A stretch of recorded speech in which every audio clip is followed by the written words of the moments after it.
हमारी आज की कहानी क्योंकि सास भी कभी बहू थी। जया स्वयं को उतना उत्साहित नहीं पा रही थी जितना कि 6 महीने के बाद घर लौटने पर उसे होना चाहिए था। स्पष्ट कुछ भी नहीं था, बस लौटना था, इसलिए लौट रही है। अमेरिका के उसका 6 महीने का वीज़ा समाप्त होने पर था। ये समा वह अपनी बेटी, दामाद और 2 नटखट नातियों के संग बिताकर अब अपने घर आ रही थी।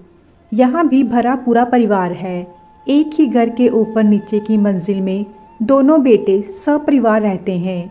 मकान तो उसके पति का ही बनवाया हुआ है और यहाँ उसका निरादर होता हो ऐसा भी नहीं है, तो फिर मन क्यों उदास है। पिता की मृत्यु के बाद बेटी ने बुलावा भेजा था ताकि मन बहल जाए। कुछ दिन रहना तो आखिर यही है, अपने वतन और अपने लोगों के बीच, और यही उसे पसंद भी है। हवाई जहाज की उड़ान भरते ही उसने अपनी दृष्टि पास वाली छोटी सी बंद खिड़की के पास गड़ा दी। हवाई टिकट बुक कराते समय वह सदैव ही खिड़की वाली सीट के लिए भी आवेदन कर देती है। केबिन की खिड़की से बाहर देखना उसे बहुत अच्छा लगता है। एकदम अलौकिक दृश्य, दूर तक फैला अनंत, दूर, बहुत दूर एक होते पृथ्वी और आकाश, बस और कुछ नहीं। कहाँ दिखता है ये सब महानगरों की बहुमंजिली इमारतों के बीच। बादलों के आ जाने पर हवाई जहाज उनसे भी ऊपर चला जाता है। सफ़ेद रूही के फाहों जैसे बादलों के ऊपर ये दृश्य एकदम अलग होता है। पहले तो ये नज़ारे सदैव ही उसके मन में पुलक जगा जाते थे, पर आज ये भी उसे अधिक समय तक नहीं बांध सके। वह आंखें मूंद अपने अतीत के गलियारों में घूमने लगी। कितना बदल गया है समय। जब उसका विवाह हुआ था उसकी सास बहुत कठोर थी। पति भी तो ऐसे नहीं थे कि कभी दबी जुबान से ही पत्नी के पक्ष में बोल देते। घोर अन्याय तक की बात में भी खामोश ही रहते पुरुष जो ठहरे। पर जया को अपने बड़े बेटे समीर का बहुत सहारा है। जाने किस मिट्टी का बना है वह, कभी किसी का दिल नहीं दुखाया होगा उसने। माँ की पूरी देखभाल करता है और पत्नी वसुधा भी प्रसन्न है। और क्यों ना हो, अपनी इच्छा से ही तो विवाह किया है दोनों ने। बेंगलोर में दोनों ने एक संग मैनेजमेंट का कोर्स किया है। दोस्ती हुई और विवाह का फैसला कर लिया। कितना परेशान हो गए थे वह दोनों। वसुधा को एक शब्द भी हिंदी बोलनी नहीं आती, बताया था समीर ने। अब हमें क्या अपने घर में अंग्रेजी बोलनी पड़ेगी या फिर तमिल ही सीखनी पड़ेगी, झुंझलाकर कहते उसके पिता। पर ऐसा कुछ भी नहीं करना पड़ा था। सादे से विवाह समारोह के पश्चात बेटे बहू ने प्रयत्न करके उसी शहर में नौकरी ढूंढी और एक संग रहने का फैसला भी किया। वसुधा ने एक दिन भी महसूस नहीं होने दिया कि उन्हें अंग्रेजी सीखनी पड़ेगी, बल्कि साल भर के भीतर हिंदी बोलने समझने तो लगी ही थी। साथ में कुछ शब्द पंजाबी के भी सीख लिए थे। बहुत आदर सम्मान करती थी सबका। उसके नौकरी करने से सास पर ही काम का सब बोझ ना आन पड़े, इसलिए दिन भर के लिए आया की भी व्यवस्था कर दी थी। और जल्द ही घर नन्ही किलकारियों से भी गूंज उठा। इतना कुछ पाकर भी एक अरमान रह गया था जया के मन में। दूसरी बहू तो वह अपने कुल गोत्र की ही लाएगी, अपने सब अरमान पूरे करेगी। वह अपने बेटे रंजन के जरिए पूरे रस्मों रिवाज के साथ विवाह रचाएगी। बहुत सी लड़कियों से मिलवाने के बाद ही रंजन ने माधवी को पसंद किया था। पूरे विधि विधान से विवाह संपन्न हुआ। जया ने बहू माधवी का बहुत खुले दिल से स्वागत किया और अपनापन देने का प्रयत्न किया, पर वह सबसे खींची खींची अलग थलग ही रहती। अपने कमरे में चुपचाप कुछ पढ़ती रहती अथवा रेडियो चलाकर आंखें मूंदे लेटी रहती। जया उससे बात करने का प्रयत्न भी करती, लेकिन वह या तो चुप ही रहती या रूखा सा उत्तर देकर चली जाती।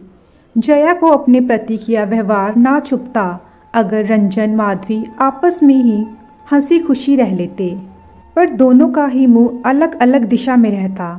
वह ये भी नहीं कह सकती थी कि पूरा दोष माधवी का ही था। उसका बेटा भी तो कम नहीं था। साथ ही पूरी तरह से पुरुष प्रधान सोच भी थी उसकी। कहाँ गलती हो गई उसके लालन पालन में। संस्कार तो उसने अपने दोनों पुत्रों में एक से ही डाले थे। वह इस आशा में थी कि मेरी परवाह भले ही ना करे, लेकिन कम से कम अपनी पत्नी को तो प्यार करेगा। वे किसी तरह आपस में ही मिलजुल कर रह ले, यही सोचकर उसने ऊपर वाला हिस्सा उन्हें अलग रहने के लिए दे दिया।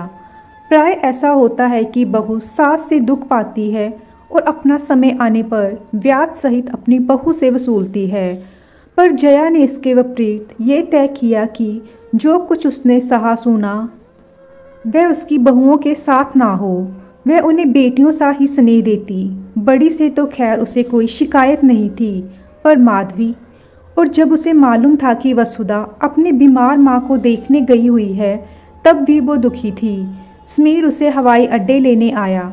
रास्ते में उसने बताया कि रंजन और माधवी में तनातनी कुछ बड़ी ही है, कम नहीं हुई, और उनके बीच होते तकरार प्राय ही नीचे सुनाई देते रहते हैं। दूसरे दिन एतवार था। दोपहर के भोजन के पश्चात वह लेटी ही थी कि बाहर आहट हुई। बाहर के दरवाजे की सांकल भी खुली। नीचे के हिस्से में उस वक्त कौन जा रहा है, ये देखने कमरे से बाहर आई तो पाया माधवी खड़ी है। द्वार के पास एक अटैची केस भी रखा है। कहाँ जा रही हो इस तपती दोपहर में? उसने पूछा। अभी सोचा नहीं। मतलब? आपके बेटे ने कहा है कि ये घर उसका है और मैं यहाँ से चली जाऊँ। जया उसका हाथ थाम अपने कमरे में ले आई, उसे स्नेहपूर्वक अपने पास बिठाया और कहा, हाँ अब बताओ। पर वह तो मुंह खोलने को तैयार ही नहीं थी। माधवी, तुम इस घर में ब्याह कर आई हो, अतः अब ये घर उतना ही तुम्हारा है जितना रंजन का। घर तो आप लोगों का है, रंजन का है, मेरा कैसे हो सकता है? जया बोली, फिर तो ये घर मेरा भी ना हुआ।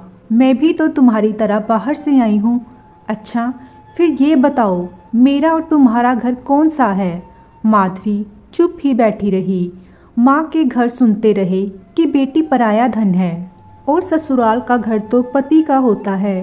भले ही ये घर स्त्री ही तिनका तिनका जोड़कर बनाती है, उस घर की दिन रात देखभाल करती है, अपने से पहले पति और बच्चों की ज़रूरत पूरा करती है, फिर भी घर उसका नहीं।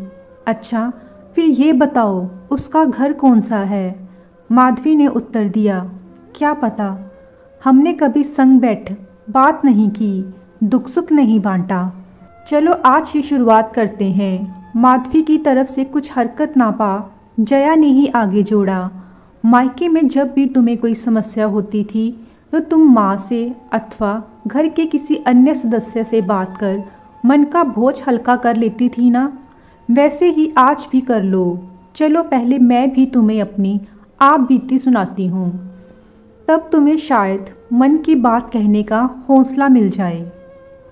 मेरा विवाह हुआ तो मेरे साथ क्या होता था जानती हो? शाम को बेटे के घर में घुसते ही दिन भर की शिकायतों का पुलिंदा खोलकर बैठ जाती थी अम्मा। अम्मा को तो मेरी हर बात नागवार गुजरती, मेरी हर बात पर नुक्ताचीनी करती। वह पति के मित्रों के साथ हंसकर बात कर लेना उन्हें अपराध लगता। पति भी तो ऐसे नहीं थे कि माँ से कहते, माँ अब सिर ढक कर रहने का ज़माना नहीं रहा।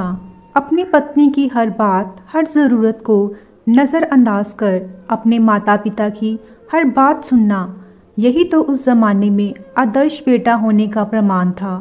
यूँ पूरा दोष अम्मा का भी नहीं था, पढ़ी लिखी वह थी नहीं।